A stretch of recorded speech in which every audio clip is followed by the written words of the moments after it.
அனைவருக்கும் வணக்கம். அதாவது வாழ்க்கையில சில பேரை பார்த்துட்டு போனா நல்லது நடக்கும் அப்படின்னு சொல்லுவாங்கல்ல. சனாவையும் அம்மாவையும் நீங்க நினைச்சாலே நல்லது நடக்கும். நீங்க வேணா நாளைக்கு இவங்க ரெண்டு பேரையும் நினைச்சிட்டு காலைல எழுந்திருக்க, அன்னைக்கு நாள் பூரா நல்லா இருக்கா இல்லையான்னு பாருங்க. டெய்லி நினைக்கிறது ரெண்டு பேரையும். ஏன்னா தெய்வத்தினுடைய முழு அருள் பெற்ற ரெண்டு தெய்வங்கள். அவர்கிட்ட இருந்ததுக்கு மியூசிக் டைரக்டர் பிரணவ் பாருங்க, இதெல்லாம் செட் பண்ணி, அதாவது லைஃப்ல நம்ம முன்னேறணும்னா இணைய கைகூலிகளை ஒரு 10-20 பேரை ரெடி பண்ணி நம்ம வச்சுக்கணும்பா. 30 ரூபாய் ஒரு ட்வீட்டுக்கு 30 ரூபாய் கொடுத்தா ஒரு ட்வீட் அடிக்கிறான் நம்மளை பத்தி சூப்பரா. டெய்லி 200-300 ரூபாய் கொடுத்தோம்னு வச்சுக்கலாம், அந்த இணைய கைகூலி பிரமாதமா வேலை செய்யறான். ஒரே ஆபத்து என்ன தெரியுமா? இன்னொருத்தவங்க காசு கொடுத்து என்ன திட்ட சொன்னாங்கன்னா அதையும் செஞ்சிருவான். டேய் இப்பதான்டா காசு கொடுத்தேன் என்ன புகழ்ந்த இல்லைன்னே, உங்களை திட்ட சொல்லி ஒருத்தர் காசு கொடுத்தாக்குனான். ஏதோ பொழைச்சா சேர்த்தான் நல்லபடியா. இப்ப என்னன்னா, யாதனின் யாதனின் நீங்கியான் நோதல் அதனின் அதனின் இலன்னு ஒரு குரல் இருக்கு. எதில் இருந்தெல்லாம் நீங்கள் விலகுகிறீர்களோ அதனால் வருகின்ற துன்பத்தில் இருந்தும் நீங்கள் விலகுகிறீர்கள்னு ஒரு குரல். பிரமாதமான ஒரு திருக்குறள். ஆனா என்னன்னா, நம்ம வாழ்க்கையில பணத்திலிருந்து நம்ம விலகவே முடியாது. வாழ்க்கையே பணம் சம்பாதிக்கிறது தான்.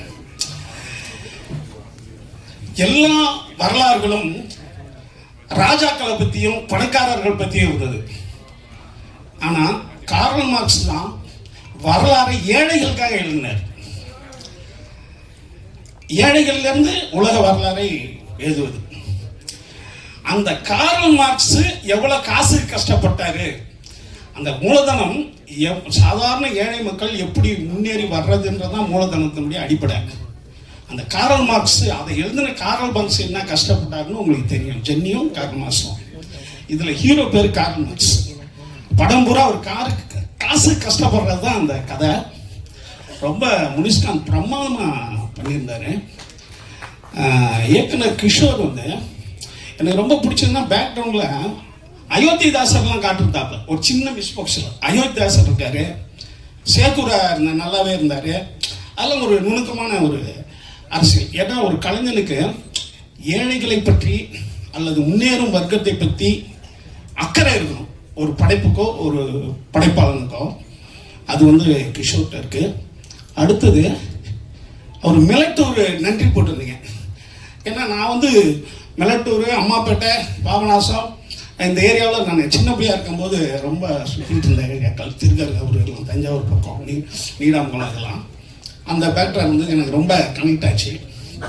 அடுத்தது இவங்க விஜயலட்சுமி, அவங்க ரொம்ப பிரமாதமா அகத்தியன் பொண்ணுன்றத பிரமாதமா காட்டியிருக்காங்க. ரொம்ப அதாவது அந்த மிடில் கிளாஸ் பொண்ணு எப்படி இருப்பாங்கன்ற சின்ன சின்ன நுணுக்கமான விஷயங்கள்லாம் ரொம்ப அற்புதமா நடிச்சிருக்கீங்க. இந்த படம் உங்களுக்கு உங்க லைஃப்ல இதை விட நீங்க ஜெயிக்கிறதுக்கு இன்னொரு கேரக்டர் கிடைக்கணும். இந்த ரொம்ப ரொம்ப நல்ல முக்கியமான கேரக்டர். அதனால பணம் சம்பாதிக்கிறத பத்தி தான் இது. பணத்துக்கான போராடுறது தான். உலகத்தினுடைய 850 கோடி மக்கள்ல 800 கோடி பேர் ஏழைகள், மிடில் கிளாஸ் தான். அப்ப 800 கோடி பேரும் ரொம்ப காலமா கஷ்டப்பட்டுக்கிட்டே இருக்கான். இதுல ஒரு 2000 வருஷம் 3000 வருஷம் கடவுள் வேற இருக்காங்க. இவங்க இந்த 800 கோடி மக்களும் கடவுளை வேண்டிக்கிட்டே இருக்கான் பணக்காரன் ஆகணும்னு. அவங்க என்ன செய்யறாங்கன்னு தெரியல. எவனுமே முன்னேற மாட்டான். ஆனா அந்த நம்ம வேண்டுவது நடக்கலன்னா இன்னொரு கடவுள்கிட்ட போயிடுறோம். என்னன்னா சொல்லிட்டே இருப்பேன், 15 வருஷத்துக்கு முன்னாடி ராகவேந்தரை கும்பிட்டு இருந்தோம், எல்லாம் பாபாவை கும்பிட ஆரம்பிச்சிட்டாங்க. ஏன்னா அவர் ஒன்றும் பண்ணல. அல்லது நம்ம சொந்த ஊர்லயே இருக்கும் ஒரு பெருமாள் கோயில் கும்பிட்டு பார்த்துருப்பாங்க நம்ம பாட்டேன் அப்பெல்லாம். ஒன்றும் நடக்கலன்னா திருப்பதிக்கு போயிடுது. கடவுளை மாற்ற வேண்டியதான். நம்ம வேண்டுதல் நடக்கலைன்னா கடவுளை மாற்ற வேண்டியதான். ஏன்னா வேண்டுதல்கள் எல்லாமே பொருளாதாரத்தை அடிப்படையை வச்சுதான்.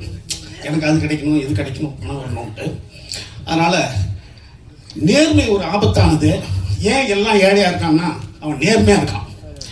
நேர்மையினுடைய மிகப்பெரிய ஆபத்து என்னன்னா, உங்களை பணக்காரன் ஆக்க கூடாது.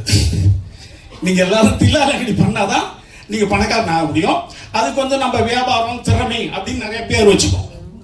அப்ப நீங்க ஏதாவது ஒரு நேர்மையிலிருந்து கொஞ்சம் விலகி போனாதான் நீங்க பணம் சம்பாதிக்க முடியும். அதனால அறம், நேர்மை எல்லாம் பிள்ளைகளுக்கு சொல்லி தர்றது, பள்ளிக்கூடத்தில் சொல்லி தர்றதோட வச்சுக்கணும். வாழ்க்கையில் ஜெயிக்கணும்னா கொஞ்சம் நேர்மையும் அறத்தையும் கொஞ்சம் முன்ன பண்ண வச்சுக்கணும்.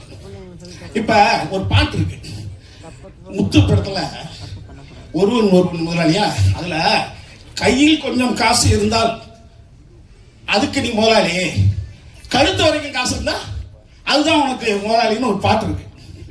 அதனால நீங்க கொஞ்சம் ஏழ்மையில இருக்குன்னு சொல்ல வருதுன்னு வைங்களேன். அதை எழுதின வைரமுத்து கோடீஸ்வரர், அதை பாடின எஸ்பிபி கோடீஸ்வரர், அதை இசையமைச்ச ஏஆர் ரஹ்மான் கோடீஸ்வரர், இயக்குன கேஎஸ் ரவிக்குமார் கோடீஸ்வரர், அதை பாடுன சூப்பர் ஸ்டார் கோடீஸ்வரர். ஆனா அவங்க என்ன சொல்றாங்க, கையில கொஞ்சம் காசு இருந்தா தான் நிம்மதின்றாங்க. இதெல்லாம் கைத்தட்டலுக்காகவும் நம்மளை சமநிலையில் வச்சுக்கிறதுக்காகவும் உள்ள பாடல். அதையெல்லாம் கருத்தா போய் எடுத்துட்டு போக கூடாது. உங்க வாழ்க்கை லட்சியம் பணம் சம்பாதிப்பது, அதன் மூலமா உங்க குடும்ப குட்டியை நல்லா இருக்கிற வைக்கிறது, அடுத்தது உங்க சொந்தக்காரங்களுக்கு கொஞ்சம் முன்னேற்றுறது. அந்த பணத்தால குறைந்தபட்ச நன்மை என்னன்னா கூட இருக்கிறவங்ககிட்ட கடன் கேட்காம இருக்கலாம். அதுக்காக நம்ம சம்பாதிச்சுக்கிட்டோம். இந்த படத்துல ஒர்க் பண்ண அத்தனை பேருக்கும் என்னுடைய வாழ்த்துக்கள். எனக்கு ரொம்ப பிடிச்சது அந்த ஒரு ஊனமுற்ற பாப்பா வருது, ஸ்பெஷல் சைல்டு, அதுதான் அந்த பிரச்சனையை தீர்த்து வைக்குது. அந்த டைரக்டர் அது உடலால் ஊனமா இருக்கு, மனசால் ரொம்ப ஒரு மேன்மையா இருக்காங்கன்றது அழகா காட்டினாரு. எனக்கு அங்கெல்லாம் கண்ணீர் வந்துருச்சு. கடைசி 20 நிமிஷம் ரொம்ப நல்லா இருக்கு படம், ரொம்ப கனெக்ட் ஆச்சு. இந்த மாதிரி நிறைய மனித நேயத்தோட சிறந்த கருத்துக்களை நீங்க படத்துல சொல்லணும். என்னுடைய அன்பான வாழ்த்துக்கள். இந்த புதியவர்களை அறிமுகப்படுத்துறது R B Choudhary sir, C V Kumar, அடுத்தது டெல்லி பாபு, இவங்கெல்லாம் புதியவர்களை அறிமுகப்படுத்துவாங்க. அந்த வரிசையில் டெல்லி பாபு சார் இருந்தது தான் இன்னும் நிறைய பேரை அறிமுகப்படுத்தியிருப்பாரு. இருந்தாலும் தேவம் துறையும் அந்த பணியை தொடர்ந்து செய்யணும். இன்னும் மிகச்சிறந்த படங்களை எடுத்து மிகச்சிறந்த புதியவர்களை நீங்க இந்த இண்டஸ்ட்ரிக்கு அறிமுகப்படுத்தி வைக்கணும். இந்த வாய்ப்பை எனக்கு ஏற்படுத்தி கொடுத்த அனைவருக்கும் நன்றி, இந்த தெய்வங்களுக்கும் நன்றி. பெருநாளே கை தட்டுங்கடா, பெருநாள் வீட்டு சொல்றேன். வாழ்த்துக்கள் பெருநாள். நன்றி சார், நன்றி சார். அந்த எனர்ஜி தான் சார். நன்றி சார். உங்களுடைய வார்த்தைகளுக்கு நன்றி.